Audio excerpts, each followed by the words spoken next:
والله خۆشەویستی پێ کۆتایی نایە نەخۆ دەبێت هەموو کەسێکمانە بێ هەبێ هێنا ئیمانەکەمان تەواو نابێ. کاکشە حەسەنیان هاتیینە ئەم دوکانی بۆن خۆشی جنابەت کە ئەمە خۆی هەر خۆی سنەتێکی پێغەمبەر صلی الله عليه وسلم ئێمە چەند زەرورە ئەم سنەتەش زینوکەینەوە کە بۆن خۆشیە.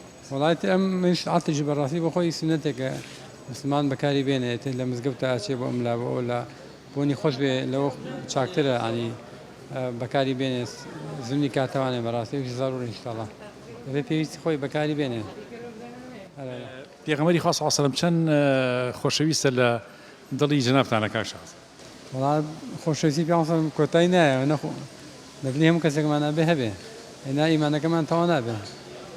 چی دەریە بڕی خۆشەویستیەکە بە سڵاوات بە سڵاوات بێ بە زیکر بێ بە یادی ئەو بێ ینی ئینشاءڵڵا بە سنەتەکانی بێ زمینی کەینەوانە ئینشاءڵڵا دائیمە بە یادی کەینەوانێ یەکێکە لە ئەوەی خوای گەورە باسی خۆیەکە باسی پێغەمبەری شەکە تاسن ئەبێ ئێمە سنەتێک بەجێبێنین ئینشاءڵڵا.